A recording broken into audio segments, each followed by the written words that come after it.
Welcome back everyone, my name is Echo and I hope you're having a great day. Today's Minecraft video, we're back on Minecraft Pocket Edition, the Bedrock version for the latest 1.16 beta.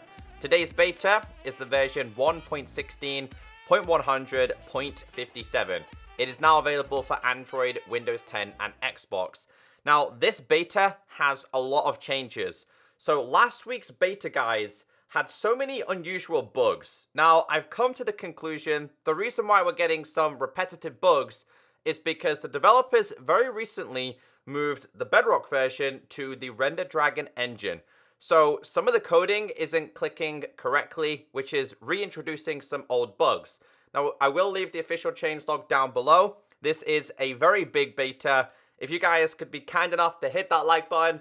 If you're not going to hit the like button for me, please hit the like button for the baby muddy pig. So yeah, if you guys want any of the add-ons I'm using, which is like the beta text hider, which I should probably enable to show you guys, there will be links down below. Of course, guys, keep reporting the bugs that you find. Now, I'm quite convinced very soon we are going to see a full public release, meaning that iOS, Android, Windows 10, Xbox, Switch, and PlayStation 4 will get this version. I also want to mention that there was a PlayStation only update yesterday, which I think was linked to the PSVR. There was also another update today, I believe, for PlayStation, which was to fix some game crashes in that version. And we've had a iOS only update today or yesterday. So yeah, a lot of updates are currently happening. Now, the first thing that I want to do in today's video is go to my underground survival, because last week I showed you guys that they physically broke nether portals and gold farms. That's now been fixed. So as you guys are aware, this is my gold farm. How this simply works is it's linked to lava just being lit and unlit, meaning that this can turn on and off like this, which then obviously brings zombie pigmen. They go down here, we turn on a trident killer, and it kills them. This was created by, I think it's JC Plays. So last week, this was physically broken. It was completely broken. Now, this is a backup world of mine, so if we just turn this into creative real quick, and we break this. The breaking of the portal was kind of like a ripple effect. It did look pretty cool, but it was not how things were meant to work. This is how things were meant to work in order to get the zombie pigmen to spawn. Also want to give a shout out to the guy that I was talking to on Twitter about this. So it says here, nether portals break in a ripple pattern causing performance issues. This was in the last beta, maybe the one before that as well. So 1.16.100.56 was when people mainly noticed it. It's now been fixed in the latest version. So just before we go through all this week's changes, there has been one change introduced, which is linked to loading of your worlds, going from dimensions, lag spikes. You know the lighting issue when you go through a portal and come back and you have like a dark section in your world? Those things have been fixed this week, which is really good. Like I said, this beta is incredibly important. And if you want the full changelog, it is down below. It did take me quite some time to set up today's video, so remember to leave a like. It also helps other people out there find my videos. So the first one we have today, the standard bug fix. Fixed several crashes that occur during gameplay. Fixed an issue where the game could crash if suspended in one of the new achievement screens. Now, unfortunately, guys, I don't have the new achievement screen. I did ask the developers how you get access to it, and they just said it's just a select amount of people inside the beta. So if you were having crash issues in the new version, that has been fixed.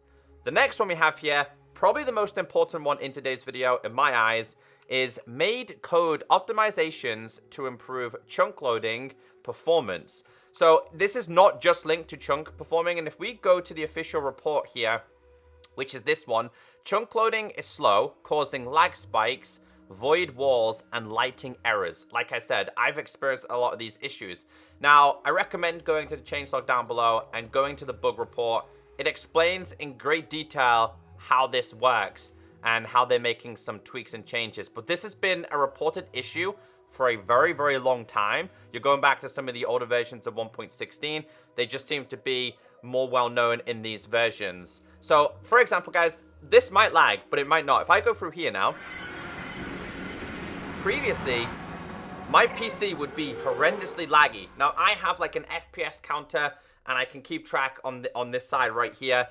That's not popping up. So, I don't know why these guys are in here. So, going back and forth into worlds, the chunk loading has been massively improved. Something else that's also been improved is to do with your chunk loading. Now, doesn't seem to be too bad on 16 chunks. I'm going to whack it up to 48. We might see a little bit of lag here. No. Things seem to load a lot smoother. My PC is starting to speed up a little bit, but in terms of what it would previously be like, there has been some massive improvements.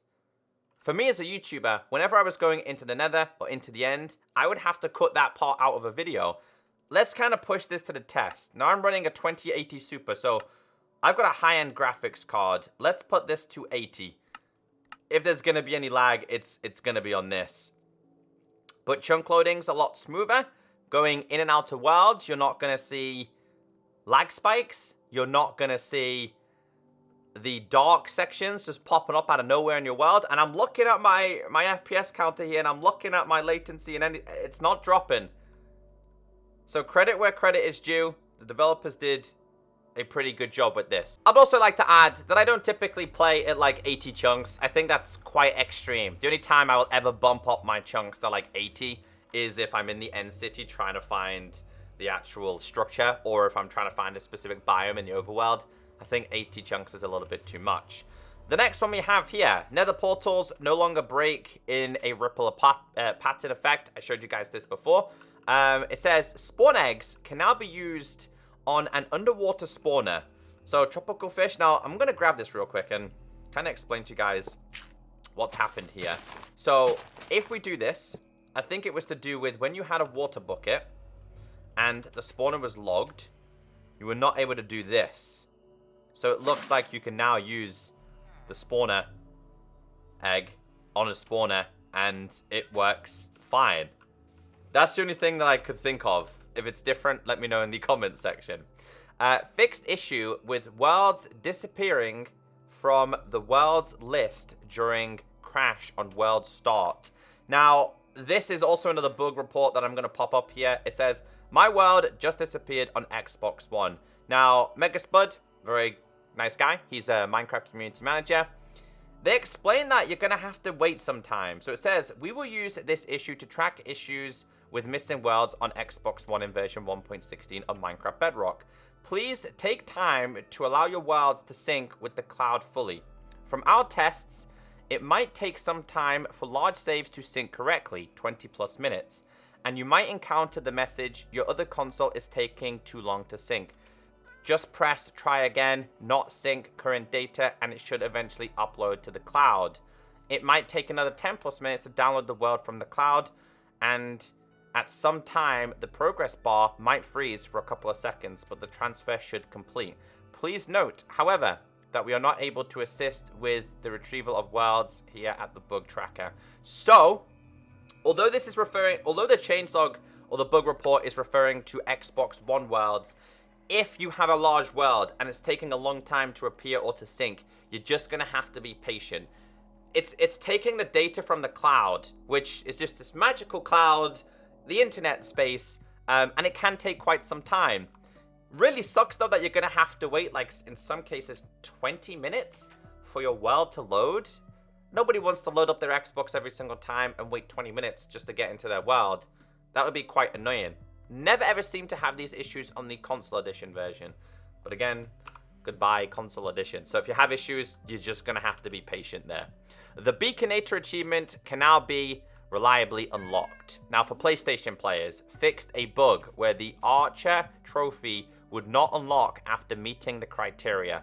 So if you had this trophy and it wasn't unlocking, it wasn't you, it was the game being broken.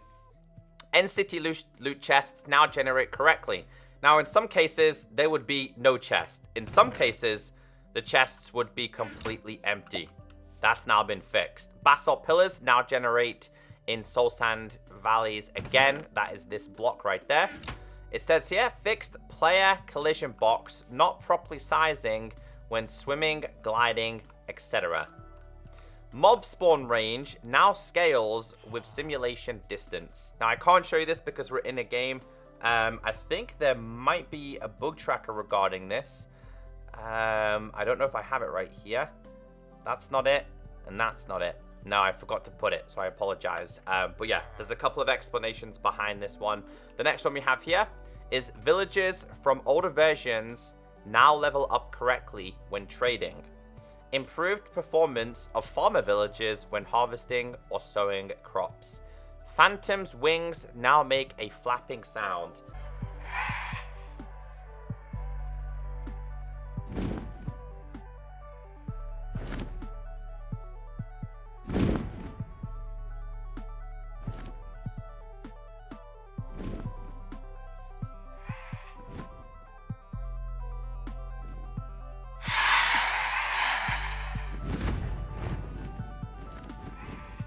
So this next one was an interesting one. Player-ridden striders now jump onto magma blocks as well as non-full blocks in front of them when guided by fungus on a stick. So the way the demonstration was explaining this is these guys could get up there on their own, but when a player was on it, with this, they would not climb up top. That's now been fixed. Striders will now climb up here. So what was kind of happening, it was kind of acting like a fence. You know when you try and jump over a fence and you can't? That's basically what these were classing them as. Also, I like the hunger bar for these, or the health bar. But yeah, these guys now waddle along. I forgot that you can feed them too. Is he shaking while on top? I think he is, dude. That's so weird. But yeah, they've now been fixed. Overworld animals leashed to the player no longer become unleashed when the player returns from the nether or the end. They're still going to be attached to you. They're not just going to magically disappear or unattach. Striders now correctly execute the move _2_liquid goal. My guess is that they intend to try and walk towards lava rather than not being on lava because lava keeps them warm. Baby animals can be tamed once again before growing up. Bees can now only exit hives/nests through air block. This might break a couple of farms. So the best way to explain this is if we have these here and one here, the bees cannot escape.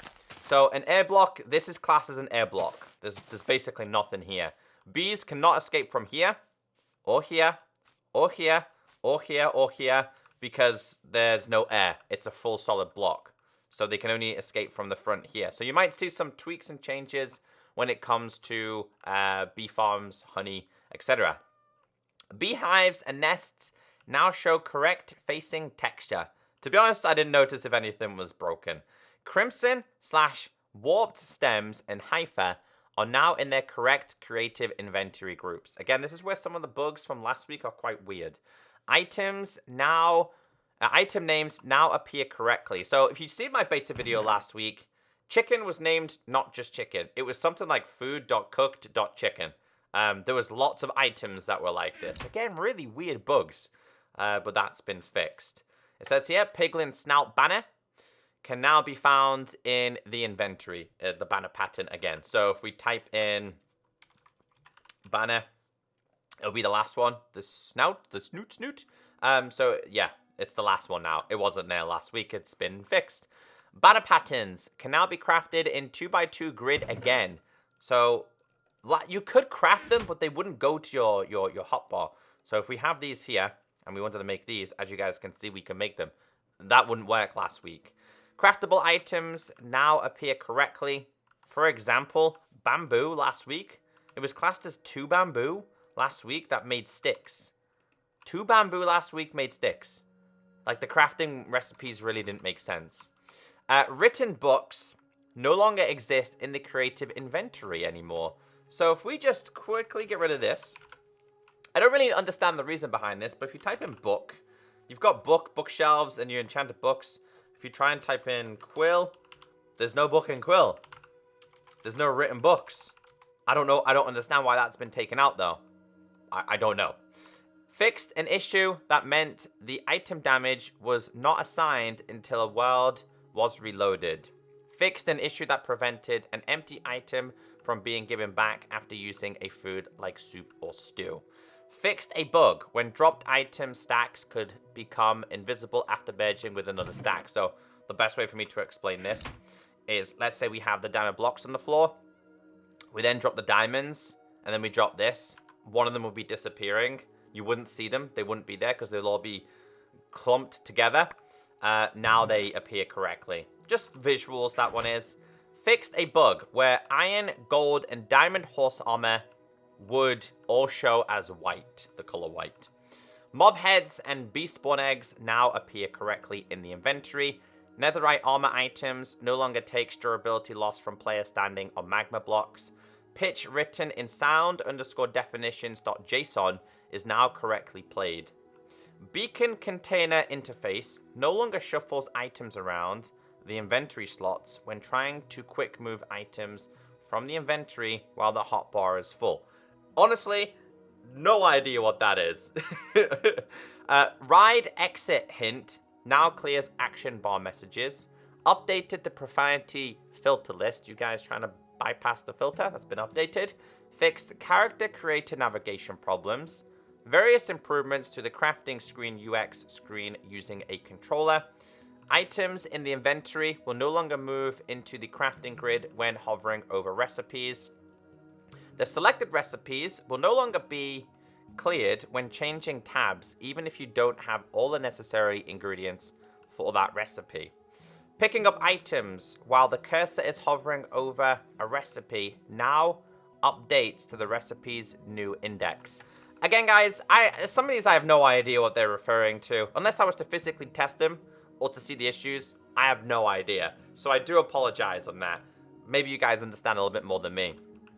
Now, I'm playing on Windows 10 today for my beta videos. Touch controls. So this is referring, obviously, to iOS and Android. Can you use touch controls on a Switch? Either way, it says, pressing the Leave a Boat button on touch devices will no longer make the player hit a passenger or destroy the boat. Now, I have played on iOS and Android, and that's where I started playing on the Bedrock version on my phone. That had to be one of the most annoying bugs. Trying to leave a boat. Let's say you had a mob in your boat, you tried to get out, you would end up punching them. So that's now been fixed. The next one, a button icon has been added to the NPC dialog screen to show which gamepad button to press to close the window. The hovered slot data now cleared properly whenever the cursor is moved off an item slot. This way, the gamepad helpers are correct when you are not hovering on an item slot anymore on the container screen. The item name text that appears when the player changes the hotbar selection now anchors from the bottom. This way, when it grows, it will not overlap with the hotbar. Changed gamer tag and manage account buttons on settings screen now opens URLs correctly on iOS and Android, so it wasn't taking you to the right page. And there's been commands and technical changes. There has been a lot of changes this week. Now, just for reference, guys, if we go to... I didn't show you guys this, but this is the recipes not working correctly. Someone was like, sticks were appearing as the crafting guide was meant to be. Where is it? It says here, recipe for sticks is now 2 pieces of bamboo, despite having planks in inventory. Anyway... There has been command changes, added clear spawn point / command, added a new / event command that can be used to trigger an event on an entity. Using / spawn point command will not affect players that are sleeping. New event command that can be used to trigger a new event. Let's try this one. / event. I don't know what events we can do. Entity, let's just type in, I don't know what we could do. Let's just do cow. Honestly, I don't know how to work this. There's mob event as well. No idea, guys. Sorry, I'm not technical enough to understand them. And then there's been quite a few technical changes. So if you are an add-on creator, I massively suggest reading the official changelog. The links are all down below. There's been item changes. There's been send event goal changes. And one more thing I do want to show you guys is on the exit screen. Let's go to... Come on. That's terribly slow. Create new. It looks like the experimental have been updated. I think there was 5 of them last time. It says create world screen, dot experimental items, custom biome add-ons, additional modding capabilities. So these have been updated, but they don't currently have a function at this moment. And I think that's all of this week's changes. I hope this video has kept you updated. If you have, hit that like button. Have a great day, and I'll catch you next time. Bye.